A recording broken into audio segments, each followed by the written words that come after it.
It was a picture-perfect Idaho morning. Two twin brothers, their dog, and a Husky backcountry airplane lined up on a quiet strip at Johnson Creek. Seconds later, that airplane was shattered in a creek bed, both men gone. The official report said it was just another stall at low altitude, but here's the crazy part. There's evidence that a single overlooked switch may have sealed their fate, and that's what we're digging into today.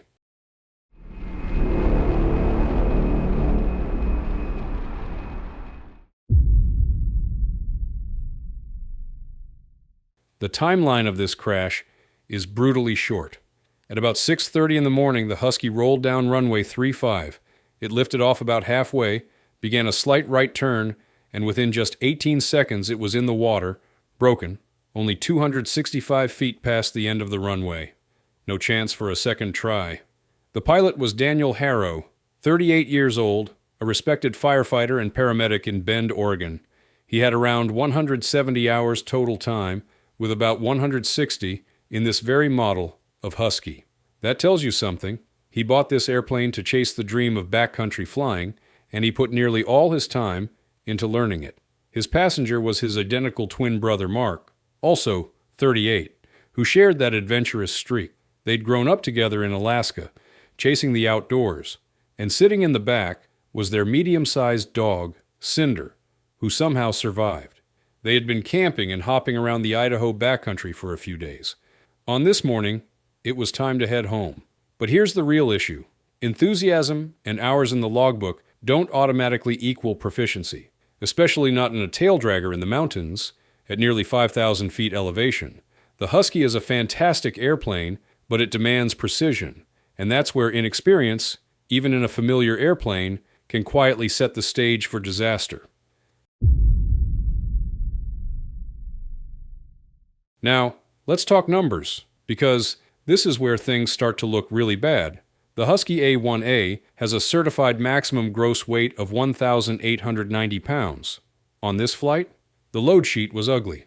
Daniel himself weighed 216 pounds. His brother was 202. Add Cinder at 38 pounds, baggage at 66, and about 40 gallons of fuel. Oh, and don't forget, just weeks before, he'd added a cargo pod under the belly which actually reduced the airplane's useful load.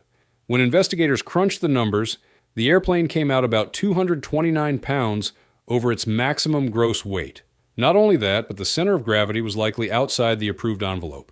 That's not just a paperwork violation, it fundamentally changes the way the airplane flies. It raises the stall speed, it kills climb performance, and it leaves you with razor-thin margins. And here's the frustrating part. Many backcountry accidents start with this exact quiet decision. Pilots convince themselves that being a little overweight won't matter, that the Husky can handle it, that it's just one flight. And sure, the airplane will get off the ground, but once you're airborne, physics doesn't care about optimism. You've just traded safety margin for wishful thinking, and that's a deal that almost always comes due. So what actually happened on that roll? Witness video and recovered data paint the picture. The engine sounded strong, steady RPM, no coughing or sputtering. From the ground, it looked like a normal takeoff, maybe just a little sluggish. But the data tells a harsher story. The airplane lifted off around 60 knots, climbed only a few hundred feet, and then the airspeed started bleeding away.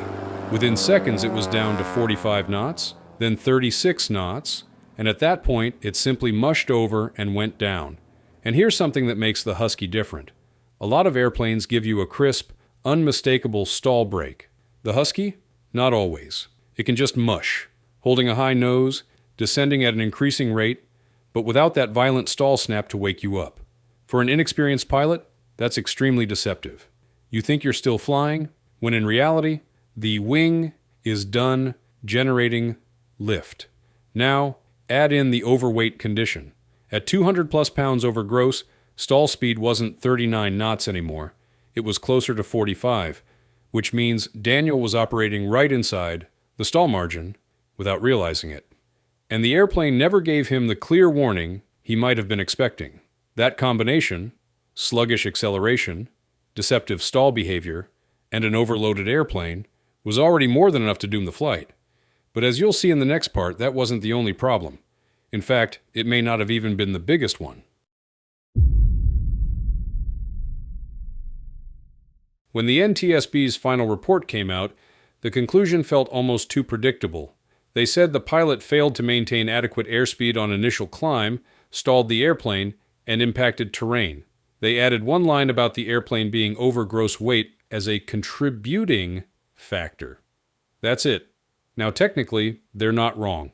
The data show the airspeed bleeding off, the wing exceeding its critical angle of attack, and the airplane mushing into the creek. But here's the frustrating thing. That explanation tells you what happened, not why. It's like looking at a wrecked car and saying, well, it crashed because it hit a tree. Sure, but why did it hit the tree? The investigators did their part. They tore the Husky apart and found no evidence of mechanical failure. The throttle, prop, and mixture were all found full forward. Both magnetos were tested in the lab and produced spark. On paper, the engine should have been making full power. And yet, we know it wasn't.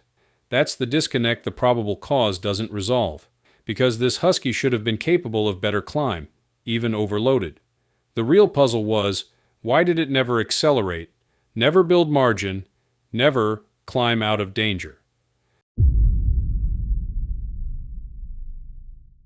The answer, or at least a very plausible one, lies in a detail buried in the docket.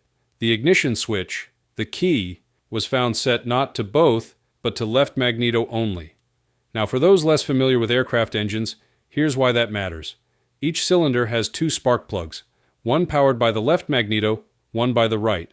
Under normal operations, you run on both mags, so each cylinder is firing on both plugs.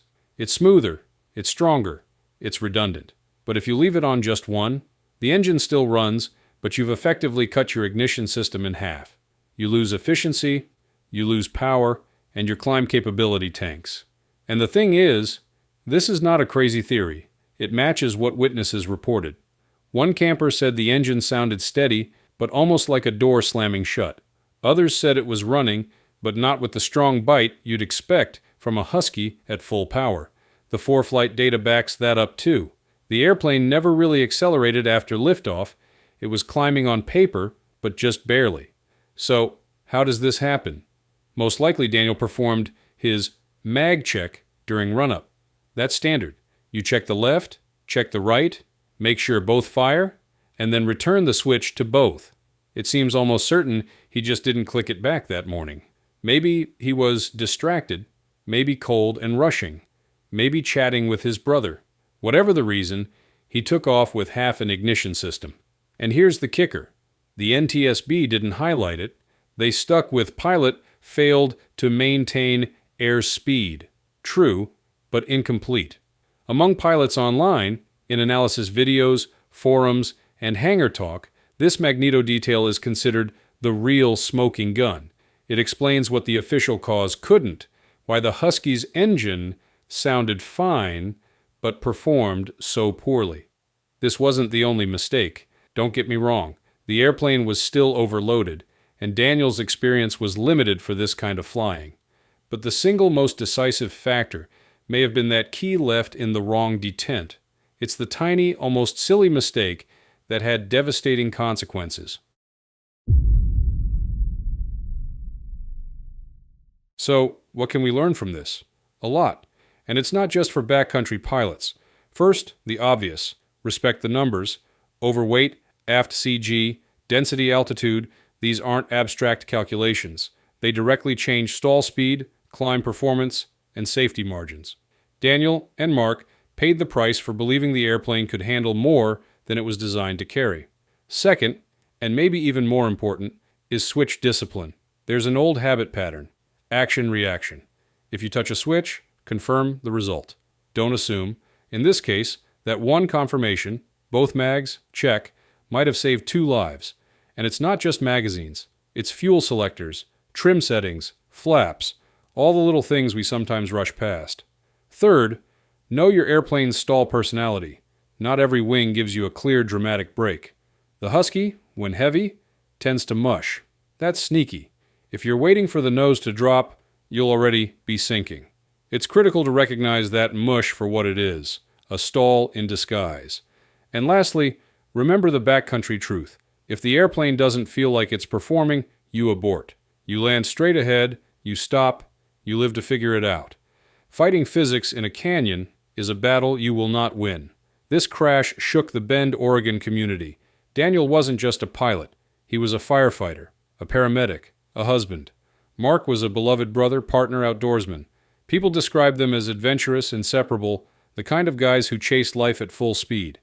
And yet, all that passion couldn't make up for one overloaded airplane and one overlooked switch. So, here's the bottom line. This wasn't just another stall accident. It was a chain of enthusiasm, weight, inexperience, and the one detail everyone missed until after the fact. The real pilot mistake wasn't just pulling back too hard or ignoring the numbers. It was leaving the ignition on one magneto. And that leaves us with the question, if you were in that cockpit, would you have caught it? So, what do you think? Have you ever nearly taken off with a switch out of place, or flown right up against the weight limits thinking it'd be fine? Share your thoughts below. I read every single comment. If you found this breakdown valuable, hit like, subscribe, and share it with someone who loves flying. Let's honor Daniel and Mark not just by remembering them, but by learning from the mistakes that ended their lives.